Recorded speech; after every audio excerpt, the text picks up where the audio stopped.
రాష్ట్ర వ్యాప్తంగా మత్స్యకారుల వేట అయితే నిలిచిపోయింది. ఏప్రిల్ 14 నుంచి జూన్ 15 వరకు కూడా 61 రోజుల పాటు వేటని నిలిపేయబడింది. ప్రభుత్వం ఇందుకోసం ఏంటంటే పూర్తిగా సన్నాహాలు అయితే చేయడం జరిగింది. 61 రోజుల పాటు మత్స్యకారులు వేటను నిలిపివేసి ఖచ్చితంగా ఈ విధి విధానాలు పాటించాల్సిందే. ఏవైతే బోట్లు, మెకనైజ్డ్ బోట్లు,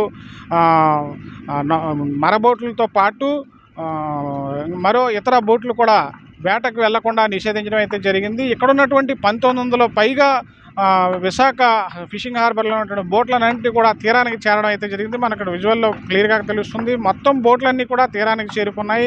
ఇది జూన్ 14 నుంచి కూడా బోట్లను నిలిపివేయడం జరిగింది. ఇందుకోసం గత ప్రభుత్వము 10,000 రూపాయలు మత్స్యకార భరోసా ఇవ్వడం అయితే జరిగింది. ఈ ఏడాది కూటమి ప్రభుత్వం హామీ ప్రకారం 20,000 రూపాయలను ఇచ్చేందుకు గాను ప్రభుత్వం సన్నాహాలు చేస్తుంది. ఇందుకోసం ఇక్కడ ఉన్నటువంటి రాష్ట్ర వ్యాప్తంగా 1,29,000 కుటుంబాలు అయితే ఉన్నాయి.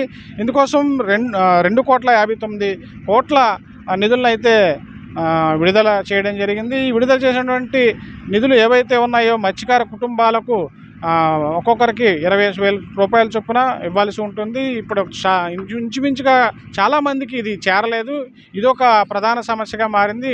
మరో విషయం ఏంటంటే విశాఖలోని ఏదైతే డీజిల్ సమస్య ఉన్నదో డీజిల్ వాళ్ళ రాయితీ పూర్తి స్థాయి రాయితీతో ఇవ్వాలని చెప్పేసి మత్స్యకార సంఘాలు అయితే కోరడం అయితే జరుగుతుంది. బోటు యజమానులు కూడా ఈ నేపథ్యంలో చూసుకున్నట్లయితే ఐఓబి నుంచి కాంట్రాక్ట్ పద్ధతిలోని డీజిల్ అయితే వీళ్ళకి ప్రస్తుతం తాత్కాలికంగా ఇవ్వడం జరుగుతుంది. ఇది తాత్కాలిక ప్రక్రియ కావున ప్రభుత్వం పూర్తి స్థాయిలోనే ఏంటంటే ఈ డీజిల్ని పూర్తి స్థాయి రాయితీని ఏర్పాటు చేయాలని చెప్పేసి మత్స్యకారులు అయితే ఈ బోటు యజమానులు అయితే కోరడం అయితే జరుగుతుంది.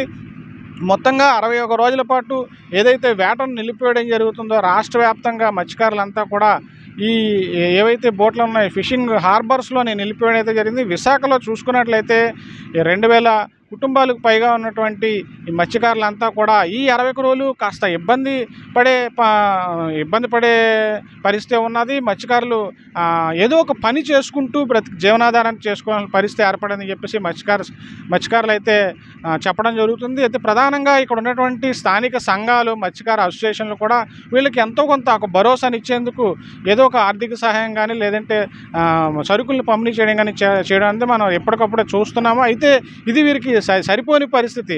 61 రోజుల పాటు ఉపాధి లేకుండా వేటకు వెళ్లకుండా మత్స్యకారులు ఇలా బయట పనులు చేసుకొని బ్రతకాలంటే అత్యంత కష్టమైనటువంటి పనితీరే. దాంతోపాటు దీని మీద పూర్తిగా పడినటువంటి వ్యాపార సంస్థలు, చిన్న వ్యాపార సంస్థలు, దీని మీద ఆధారపడుతున్నటువంటి వ్యాపార సంస్థలు కూడా ఇబ్బందులు పడే అవకాశం అయితే కనిపిస్తుంది. ఈ సమయంలో వేట లేని సమయంలోని ఏదైతే బోట్లు ఉన్నాయో బోట్లు మరమ్మతులు చేసుకోవడం, అదేవిధంగా కొత్త బోట్లను తయారు చేసుకోవడం, బోట్లను క్లీన్ చేసుకోవడం, ఇటువంటి అన్నీ కూడా ప్రక్రియలు చేస్తుంటారు. ఈ సమయంలోనే ఏంటంటే వీళ్ళకి ఉపాధి అవకాశాలు బయట ఎటువంటి పనికి వెళ్ళాలన్నా సరే దొరకని పరిస్థితి ఉంటుంది.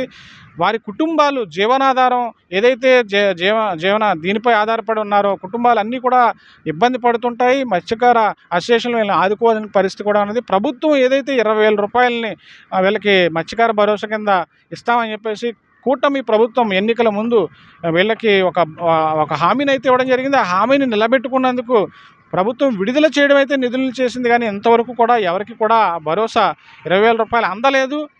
వెంటనే తక్షణమే అందజేయాలని చెప్పేసి వీరైతే కోరుకోవడం అయితే జరుగుతుంది. దాంతోపాటు మళ్ళీ వేట మొదలైన తర్వాత డీజిల్ రాయితీ పూర్తి స్థాయిలో అందజేసే ప్రక్రియను కూడా మొదలు పెట్టాలని చెప్పేసి మత్స్యకార సంఘాలు, ఎవరైతే బోటు యజమానులు కూడా చెప్పడం అయితే జరుగుతుంది. దీనిపై పూర్తిగా ప్రభుత్వానికి నివేదికలు అయితే ఉన్నాయి. ప్రభుత్వం దీని మీద ఎప్పటికప్పుడు సమీక్షలు చేస్తుంది.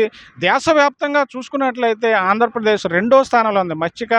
ఏదైతే మత్స్య సంపదను పట్టుకోవడానికి అంటే వీళ్ళు వేసే వలలు కానీ లేదంటే భారీ నౌకలు వెళ్ళి చేపలు పట్టే విధానం కానీ ఇవన్నీ కూడా మొదటి స్థానంలో ఉంది ఆంధ్రప్రదేశ్లో. దాంతోపాటు ఎక్స్పోర్టింగ్ చూసుకున్నట్లయితే 2 విధానాల్లో కూడా ఆంధ్రప్రదేశ్ దేశవ్యాప్తంగా మొదటి స్థానంలో ఉంది.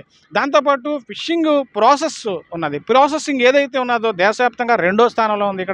ఇక్కడ నుంచి మనకు ట్యూనా ఫిష్లు వెళ్తుంటే కనీసం రోజుకి 200 టన్నులు ట్యూనా ఫిష్ అయితే వెళ్తుంది. ఇక్కడ పూర్తిగా ఆగిపోయే పరిస్థితి. ఇక్కడ నుంచి కేరళకు వెళ్ళిన తర్వాత అక్కడ ప్రాసెస్ చేసిన తర్వాత ఆ యొక్క ట్యూనా ఫిష్లు విదేశాలకు అయితే పంపిణీ చేయడం జరుగుతుంది. ఇదంతా కూడా ఈ వేట ఏదైతే నిషేధం ఉందో ఆ నిషేధం టైంలో ఇవన్నీ కూడా నిలిచిపోతాయి.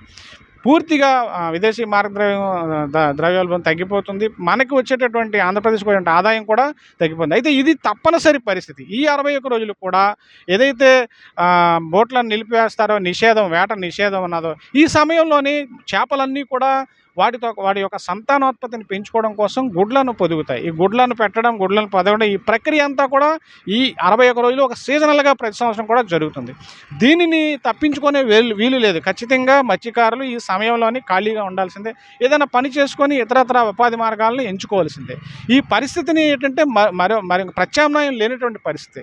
ఖచ్చితంగా అంటే ఏ వ్యాపారానికైనా, ఎటువంటి బిజినెస్‌కైనా సరే ఇది ఖచ్చితంగా కొంత సమయం బిజినెస్ లేకపోవడం ఉంటుంది. అదేవిధంగా ఇక్కడ మత్స్యకారులకు కూడా ఇలాంటి పరిస్థితి ఉన్నదని చెప్పొచ్చు.